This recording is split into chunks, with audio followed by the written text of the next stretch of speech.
all. It's me, Joy, and thanks so much for joining me again today's live session. We're streaming across all our social channels, so no matter where you are in the world and what time zone you are in, I hope you're all feeling wonderful. Really, really, really wonderful. We would like to thank everyone who joined us last time. And last time we talked about some tips on teaching young beginners with zero English. We hope that you guys really have gotten great ideas from that. Okay, now I know you are waiting for the questions that we would be answering today. And let's jump into the first one, okay? Let me grab my phone. And this one actually is from Arda. Arda is in Bursa, Turkey. Bursa. I hope I pronounced that right, Arda. I'm not sure what time it is right now in Turkey, but I hope you are feeling wonderful. And we thank you for sending out this question. So let me grab it and see. The question is, how can I help shy students speak more during lessons? Oh yes, I remember asking myself the same exact question. And I know you guys have too. This can definitely be a challenge, especially if you're used to students who warm up quickly.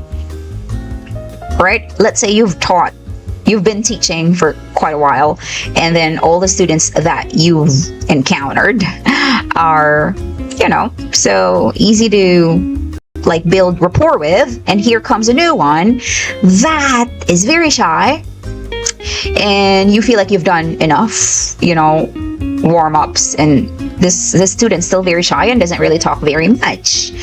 I've had a handful of students like this, and here's the key.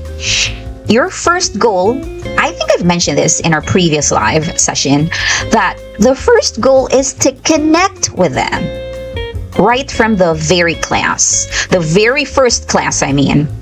So right from the very first class, you have to connect with your student. Okay? You want to win the student's heart. I know I've mentioned this in the previous one, but this is very important that you know this by heart. You want to win the student's heart. Okay? Building trust is everything. You need to help them understand that it's okay to make mistakes. That your classroom is safe. Your classroom is a safe space for them. And you're there to guide and support them. I actually really make this things known to my shy students.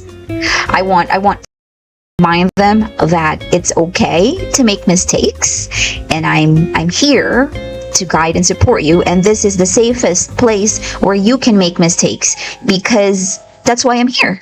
I'm going to correct you, and it's okay. There's no reason to be embarrassed, because I sometimes say, that's why your mom sent you here. That's why your mom paid me, because for you to practice speaking. And then they're gonna slowly understand that, and that's fine. Because when they feel safe and comfortable, they'll start opening up little by little.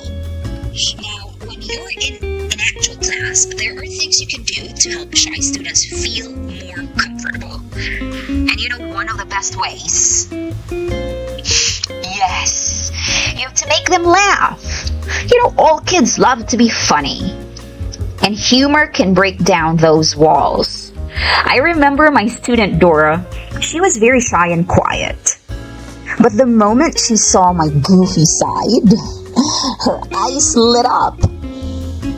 When we show our fun and playful side, it humanizes us, and it helps students feel more comfortable and relaxed in the classroom.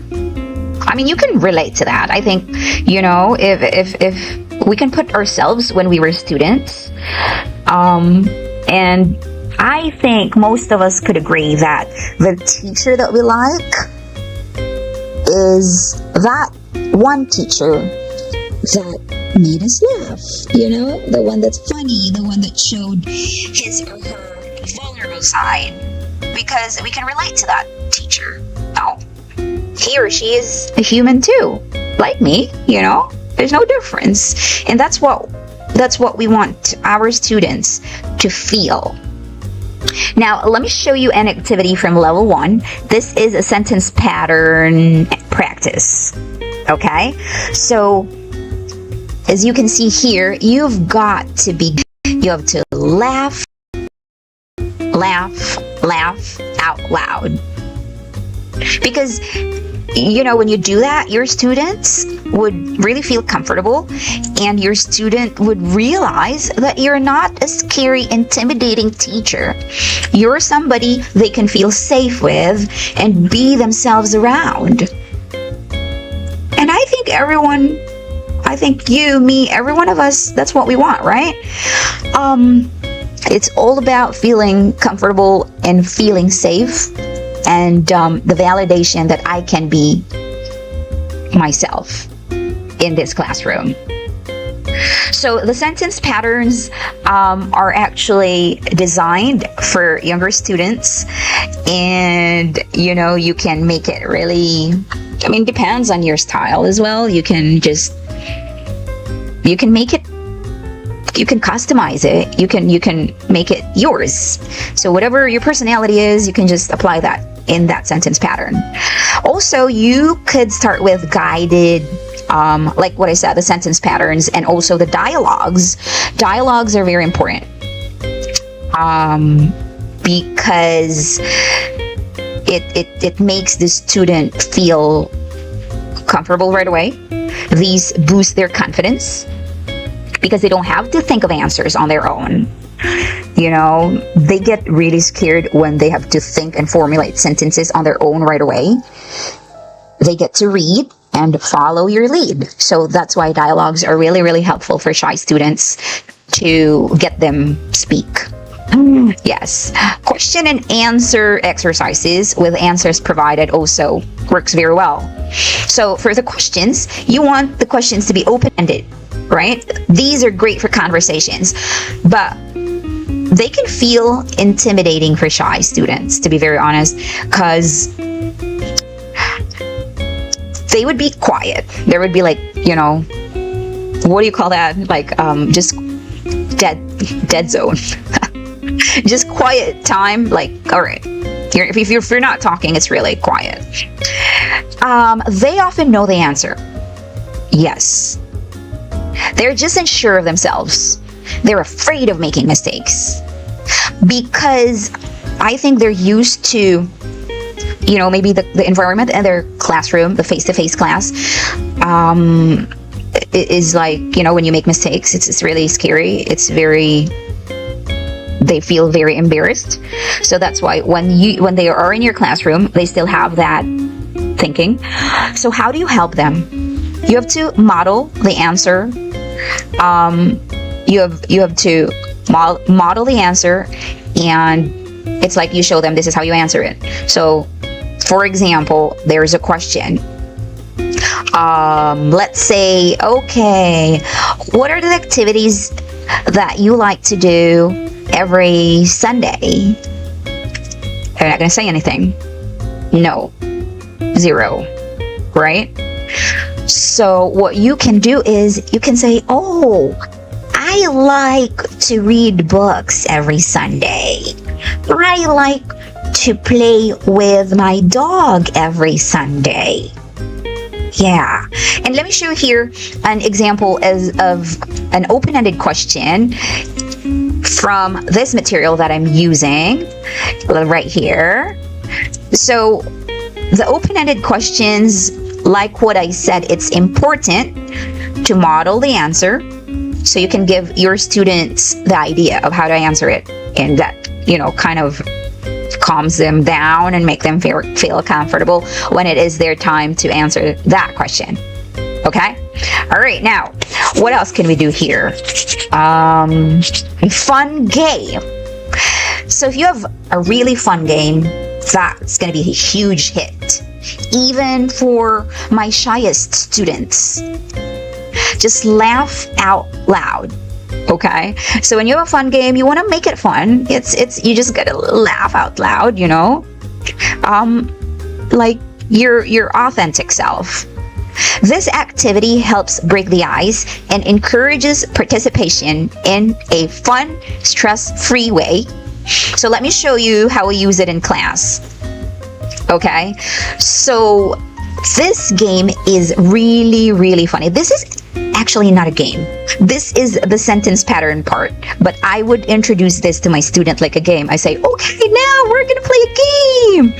So the sentence patterns, I would say, we're gonna be like actors here. Now you need to choose one emotion or feeling. You want to be happy, sad, scared, embarrassed, any emotions you can choose. And so maybe your student would say, I want to choose excited. All right, you say, yeah, excited. All right, so let's say the sentence pattern is, the question would be, what's the weather today? Right? So you want to do that in an excited manner. So you go, what's the weather today? And they really love it. And then when you're sad, they pick it and they're so excited. Another thing with that is kids like to choose. They like to have that authority to decide. And so, you know, you can have this student do the question and answer. But with mine, I do the question because you want to model, and then the answer would be the student. So I say, because we're excited. And then she's going to go, you know, and then we laugh after that. And then I would have her choose again another feeling. Sad, you know, then don't be scared to look really silly. You're not going to look your best because you're quite small. And then you have the sad emotion that you have to show your ugliest in your perception. Your ugliest look. They love it. Yeah, you can definitely make every activity funny. You know, like even if with a very, very shy student. Like I have this student, his name is John. He's super shy. He needs a lot of encouragement when it comes to speaking. But the moment we start this game, he suddenly speaks in full sentences. Yes, full sentences. And even starts joking around too. Yeah, it's amazing what a little fun game can do. So any games, any activities, whether it's the vocabulary practice, sentence pattern practice, the game itself, you have to make it really, really, really, really silly and exciting for them, right? And yeah, so we're talking about encouraging them how to speak up. I don't know if you know this, but one common trait